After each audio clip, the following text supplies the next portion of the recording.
Almost exactly 40 years ago, I was in my last term at a Scottish public school on the shores of the Firth of Forth. The boys were prevented from freezing only by being permanently occupied in playing rugby football, fundamental as it was to the ideology of the school. Even I was surprised when the head boy approached me and said in despairing tones that he gets depressed sometimes because some people think rugger is just something like Latin. He felt that Latin was something which you never think about except when you're doing it. I do not tell this story to mock my origins, but in a world where we are told there is no such thing as society, with the onset of the second infantilism common to middle-aged gentlemen, I came back years later to watching international matches and realized the head boy had been right. We had just played and played without actually thinking about how the game might be played better. Might he have been right also in implying that Latin was also something which one tended just to do?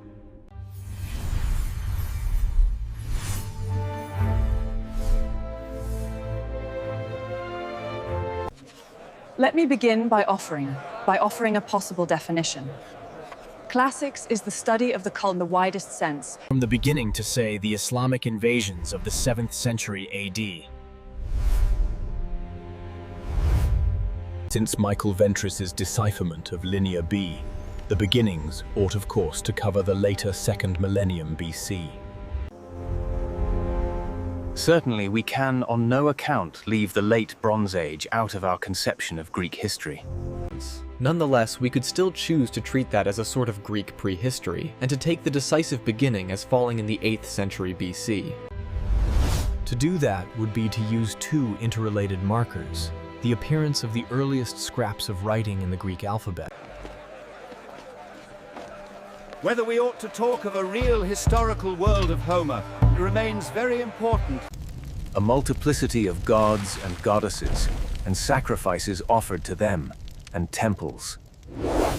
Cities and newly founded colonial cities, war competition and honor. Oratory, popular assemblies, and competitive sport are all present in the poems of Homer. Thus, the history of European sports journalism begins very appropriately with Iliad 23, and a famous row as to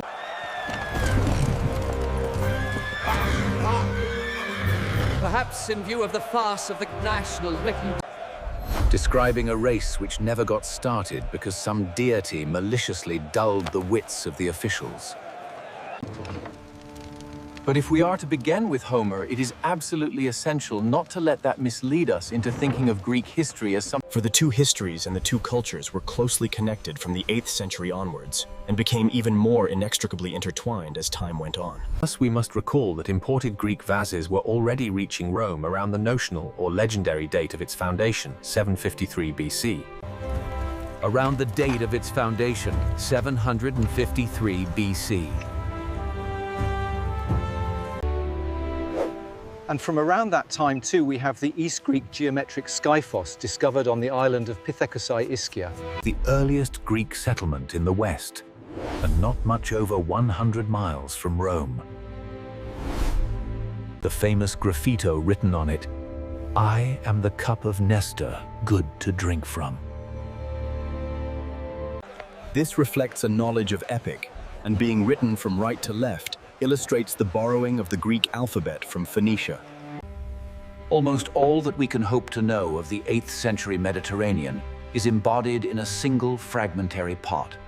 We come, however, a great deal closer to early Rome, with the crater of the following century found at Caere, a mere 20 miles from Rome. Painted with a scene showing Odysseus and his companions blinding Polyphemus. or a century later again with Herodotus' story of how a Greek agon was instituted at Caere on the instructions of Delphi. In expiation for the furder of some Phocaean captives, and was still maintained in the next century. It is not merely that the early evolution of Rome took place within the orbit of Greek culture. As that the preconditions for the Romans' self-perception of themselves as descended from Aeneas existed almost from the very beginning.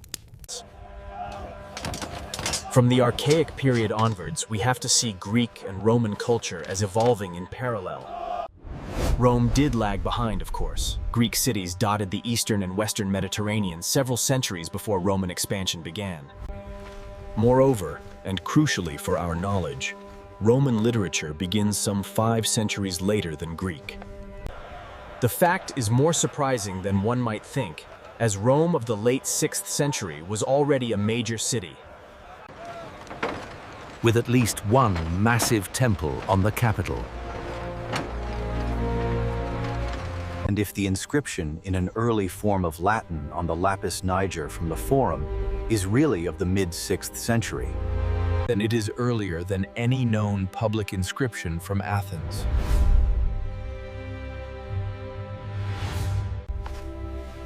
Why a Latin literature did not develop before the 3rd century BC is a real puzzle. The moment when the two linked but separate histories do really start to become one is the late 4th century BC. Philip and Alexander's conquests carrying Macedonian armies into Greece and Greek-speaking armies all over the Near East are exactly paralleled by smaller scale but even more significant developments in Italy. I mean the breakup of the Latin League in 338 BC, and then half a century of wars against Samnites, Etruscans, Celts, and Greeks.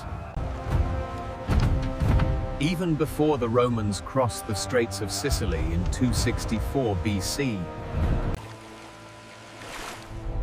Rome was already a known power on the edges of the Greek world. We do have to accept that both the interweaving of Greek and Roman culture and history to produce a single Greco-Roman world were produced by imperialism. And the vast extension of that world was produced by imperialism and colonization, however complex the accompanying factors.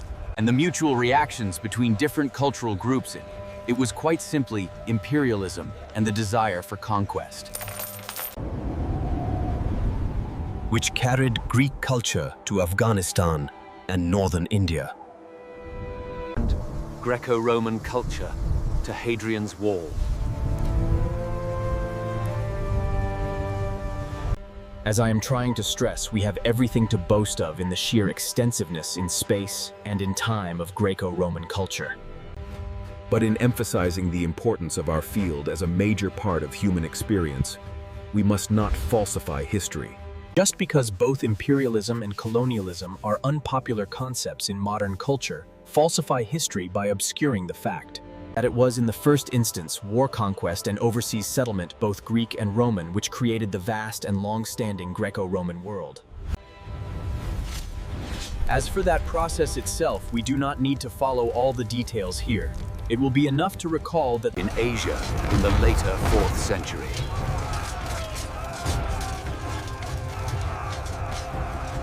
and Roman conquest in both the Greek East and what was to become the Latin West,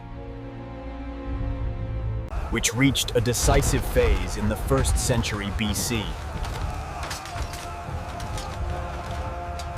From within the context of the imposition of Greek culture in Asia, it will be worth just picking out 3 areas where the consequences were particularly striking. The first is Egypt, which is given a particular significance by the survival of papyri. So firstly, we can actually meet the settlers from the Greek world who established themselves there from the late 4th century onwards. perhaps most notable of all because so early, is the Greek papyrus of 311 BC from Elephantine. Nearly 600 miles south from the mouth of the Nile. The papyrus records a marriage contract between 2 Greek settlers.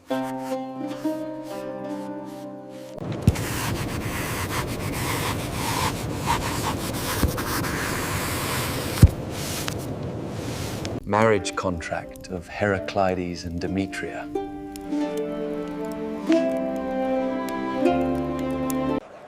Heraclides takes as his lawful wife Demetria Koan, both being freeborn.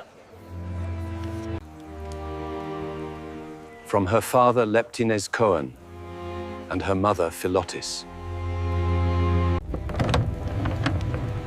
bringing clothing and ornaments to the value to 1,000 drachmae. And Heraclides shall supply to Demetria all that is proper for a freeborn wife. And we shall live together wherever it seems best, to Leptines and Heraclides consulting in common. Witnesses Cleon, Gelon, Anticrates Temnian, Lysis Temnian, Dionysius. More important, perhaps, because from now on, until the Arab conquests, Egypt was to be a bilingual land, in which both Egyptian and Greek were used.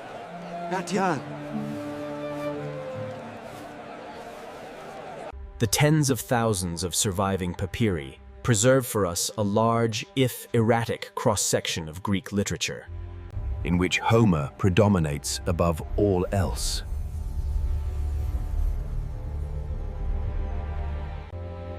We can now read Greek and a little Latin literature, not as transmitted by medieval scribes, but as read in the ancient world. Kai, ho, theos, er. Preserved not by the intent of libraries, but by the dryness of the sand.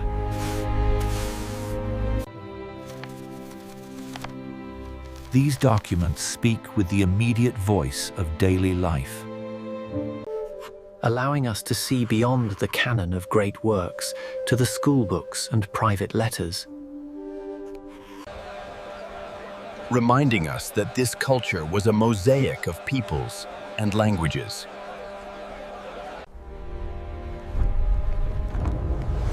Bringing us back to the question of how we approach our subject. By defining what our subject amounts to, we are faced with its immense horizon. From the freezing mud of the Firth of Forth to the burning sands of Elephantine. Spelling thousands of years and millions of miles. Shaped by the harsh realities of war and the enduring spirit of settlement. It is a shared heritage that connects us to the fundamental struggles and joys of the past. An unbroken chain of reading and writing that survives the collapse of empires. This is what classics truly is, the study of a vast and complex humanity. Not just a game played without thinking, but a subject demanding our full attention. As we read the words of Heraclides and Demetria, we are there with them. In the 7th year of Alexander, in the land of Egypt. We read not as strangers, but as inheritors of their world. From this moment on, until the Arab conquests, Egypt was to be a bilingual land in which both Egyptian and Greek were used. The tens of thousands of surviving papyri preserve for us a large, if erratic, cross-section of Greek literature, in which Homer predominates above all else. We can now read Greek and a little Latin literature, not as transmitted by medieval scribes, but as read in the ancient world. From the beginning to, say, the Islamic invasions of the 7th century AD. By defining what our subject amounts to, we might also remind ourselves and others just how vast its scope is.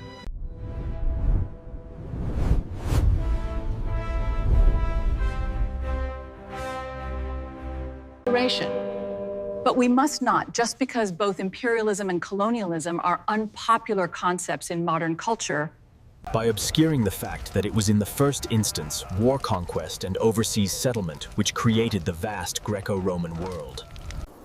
Both Greek and Roman settlement which created the vast and long-standing Greco-Roman world.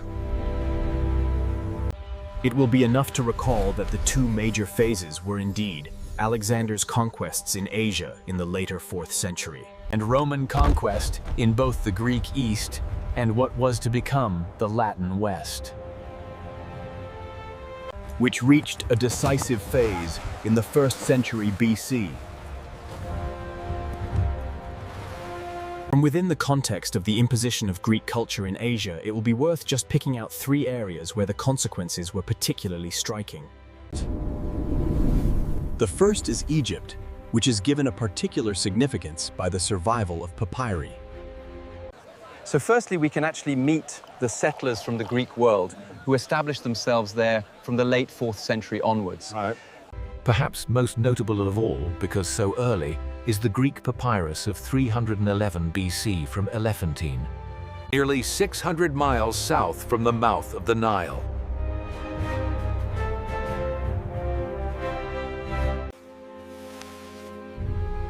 The papyrus records a marriage contract between 2 Greek settlers.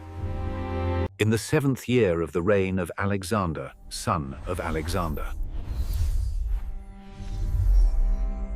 The 14th year of the satrapship of Ptolemy, in the month of Dias.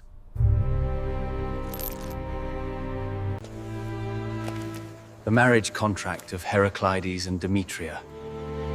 Their stoic yet human expressions. Heraclides takes as his lawful wife Demetria Cohen, both being freeborn. Bringing clothing and ornaments to the value to 1,000 drachmae. And Heraclides shall supply to Demetria all that is proper for a freeborn wife. And we shall live together wherever it seems best to Leptines and Heraclides consulting in common. Witnesses Cleon Gelon, Anticrates Temnian, Lysis Temnian, Dionysius Temnian.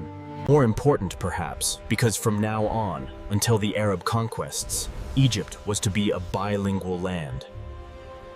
The tens of thousands of surviving papyri preserve for us a large, if erratic, cross-section of Greek literature.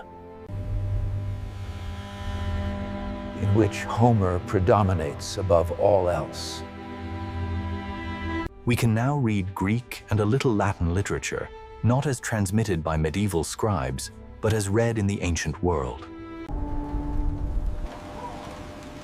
I do not tell this story in order to mock my own origins. The values of team spirit and mutual responsibility, which Loreto really did instill, now seem less self-evident. And more important than they might have done. We finished this together.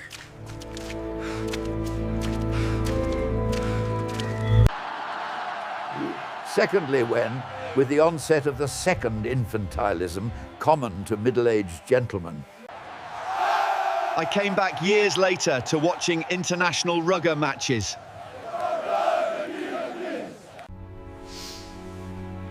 I realized that the head boy had been right on one side at least.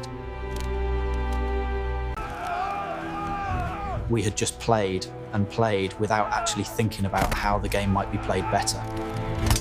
So thirdly, might he have been right also in implying that Latin was also something which one tended just to do? Amo, amas, amat, amamus, amatis, amant. And that we do not always ask ourselves what our subject is, what it really amounts to.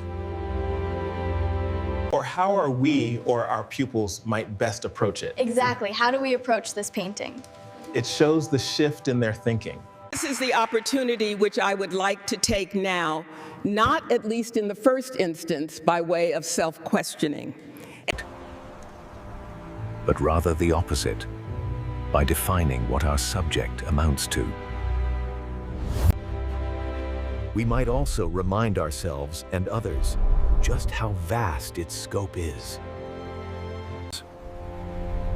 From the Firth of Forth to the Nile, from the rugby pitch to the papyrus. It is a study not of dead languages, but of living people. It is the effort to think about how the game might be played better, whether the game is rugby or life itself. This is the world of classics, vast, interconnected, and deeply human.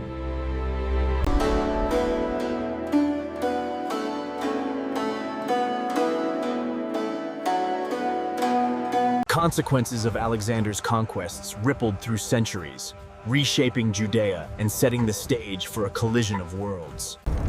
As the conqueror approached, history and legend intertwined in the accounts of the Jewish historian Josephus.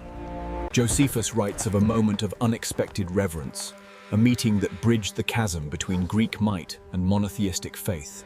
The conqueror was led into the heart of the city, ascending to the sacred temple to offer sacrifice under the priest's direction. Within the sacred precincts, a moment of prophecy was revealed, binding the Greek destiny to Hebrew scripture. In his joy, Alexander dismissed the multitude, promising to return the following day to grant their requests. When asked that they might observe their laws and be exempt from tribute every 7th year, he granted all. Yet, looking back from the 1st century AD, we know this story, told by Josephus, is likely legend. The book of Daniel, containing this pseudo-prophecy, had not yet been written in Alexander's time. The text was composed in the heart of the Hellenistic period, during the brutal persecution by Antiochus IV Epiphanes. Judaism continued to produce works in its native languages, Hebrew and Aramaic, amidst the pressure of Greek culture. While other cultures submerged, Judaism alone translated its canonical works into Greek, changing the world. The legend of the translation takes us to Egypt, under the reign of Ptolemy II Philadelphus. Ptolemy II, a patron of knowledge, sent a mission to Jerusalem to bring translators for his great library. 72 elders arrived from Judea, bringing with them the Torah to be rendered into the tongue of Homer. Legend says they were sequestered on the island of Pharos to complete their sacred task. It is a fact that the work began in the 3rd century, creating a new vision of the world expressed in Greek. How many students of Greek have encountered the opening words of Genesis, transformed into a new philosophy? The earth was invisible and unformed. The translation bridged the Semitic and Hellenic minds. This view of divinity became as important to the Greek-speaking world as the pagan classics. The 3rd century BC was the moment when these two strands of our inherited culture came together. Before we look to Rome, we must glance sideways at another potential civilization that failed to coalesce. In the time of Ptolemy, parts of India and Afghanistan were ruled by the great Mauryan emperor, Asoka. Asoka, known as Piodases, or of benevolent countenance, had a message to communicate.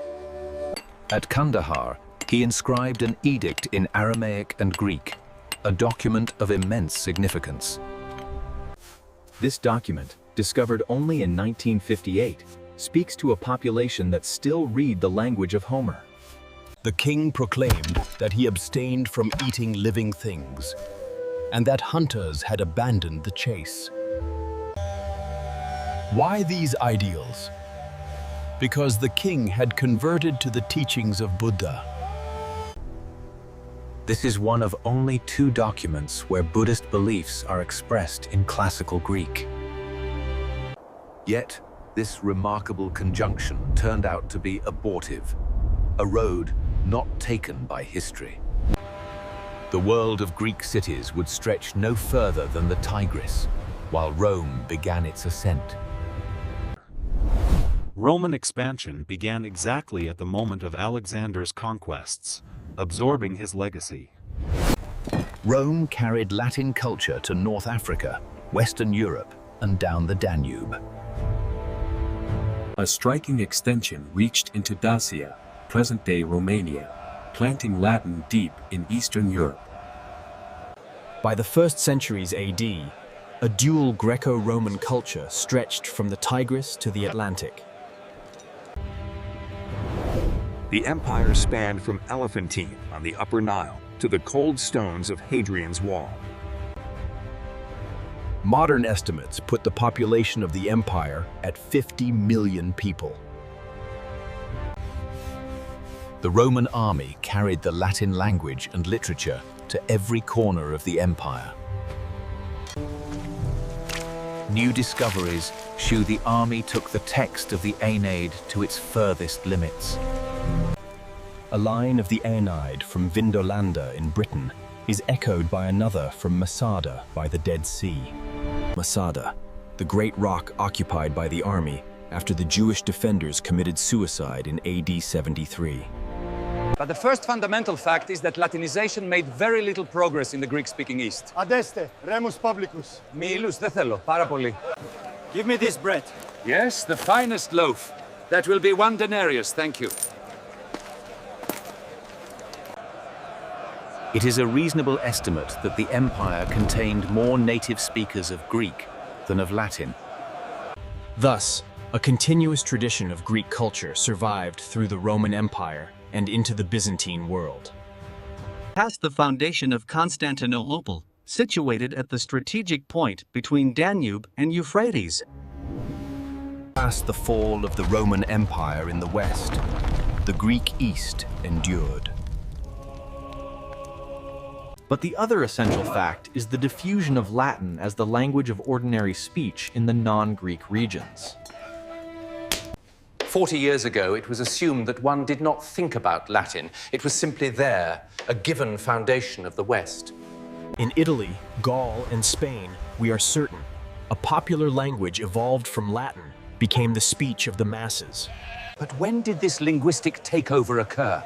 It is 5 denarii. Quinque denarii. Had the same Latinization occurred in North Africa before the Islamic invasions swept it away? Was it true of Britain by the time of the Roman withdrawal in the early 5th century?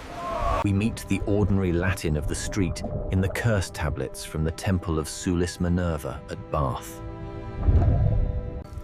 These tablets reveal the Latin of the marketplace, proof that the language had penetrated deep into society. But was Celtic spoken all through the 4 centuries of occupation, leaving hardly a written trace? Similar problems present themselves for Central Europe and Romania with its Latin-derived language. We do need to think about Latin. The social history of its spread has hardly begun to be written. The expansion of Latin was not just about language, but an entire historical consciousness. Non nobis solum nati sumus.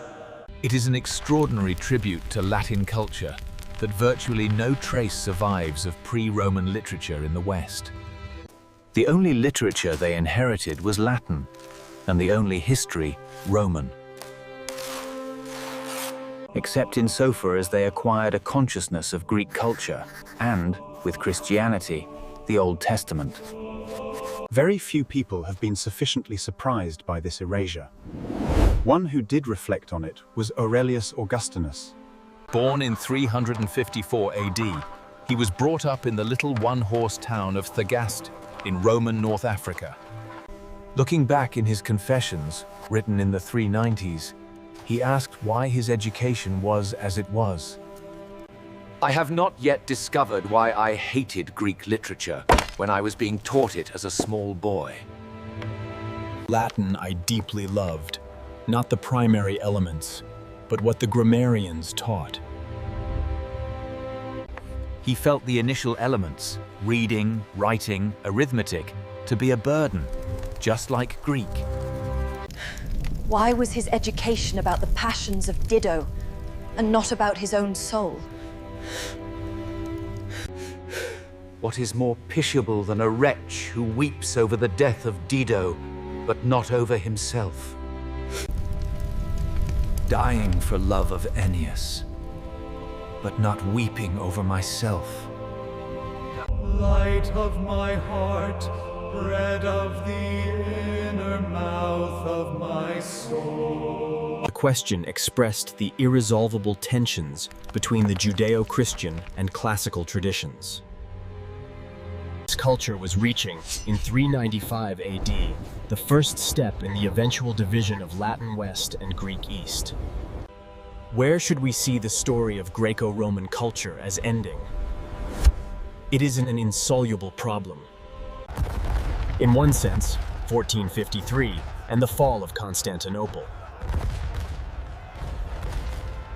Or perhaps the Islamic invasions of the 7th century. Or perhaps, if we wish to choose a terminal date, with the reign of Justinian Garhin. His reign saw the last attempt to reunify East and West by military means. But it also produced one of the greatest monuments of Latin prose and Roman culture, the Digest. Whatever Justinian intended, the compilers produced something familiar to us all, a source book. They selected extracts from the main writers of classical Roman law, Ulpian, Papinian, and Paulus. Through the Digest, we gain access to a vast corpus of prose from the height of the empire, nearly 1 million words. The main manuscript, now in Florence, was written in Latin in the Greek world in the late 6th century. It is extremely close in time to the original compilation. Suppose we imagine the writing of this manuscript in AD 622. AD 622, the year of Muhammad's Hijrah from Mecca to Medina. We might choose to use these two events as marking a symbolic terminus for the ancient world. That date is almost exactly 1,1400 years since the first Greek settlers arrived in Pithecusae. Since their immediate successors brought with them an awareness of Nestor's cup and Homeric epic. The interval concerned happens to be slightly longer than the time span from AD 622 to now. In defending our subject and emphasizing its significance, we should not be too modest. Its sheer scale in space.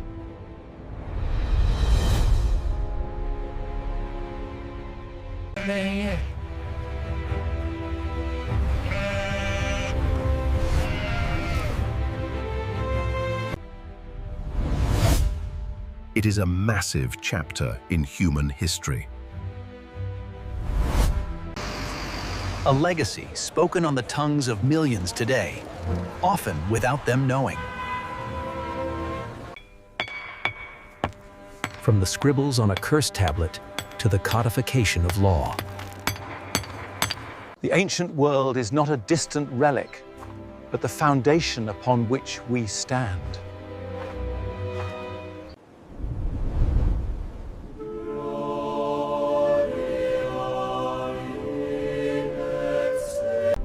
To truly understand the fusion of these worlds, we must look closer at the words that bound them together. The Septuagint was not merely a translation. It was a terraforming of the Jewish mind into a Greek landscape. Consider the opening of Genesis again. The earth was invisible and unformed. And the Spirit of God moved over the water. This text became as essential to millions of Greek speakers as the pagan classics. While the East philosophized in Greek, the West was being forged by the iron will of the Roman army. Yet, in their baggage, they carried more than rations. They carried the soul of Rome, the Aeneid. At Vindolanda, near Hadrian's Wall, the mud has preserved the voices of these soldiers. A line of Virgil found here. The Fates will find a way. Thousands of miles away, at Masada, the same army read the same poet under a different sun. Here, a line from Aeneid Book 4. No love, no pact between our peoples. From the mists of Britain to the salt of the Dead Sea, Virgil provided the code by which they understood their lives. But despite this military presence, the East refused to become Latin. Public business, trade, and life remained stubbornly Greek. In the West, however, the story was different. Latin became the water in which they swam. Virtually no trace survives of pre-Roman literature in the West. It was a total cultural eclipse. Augustine of Hippo stands as the witness to this total immersion. Amo, amas, amat. He hated Greek. It was a foreign noise, a punishment. Andra moje nepe mosa polytropon hos malapolla. But Dido he loved.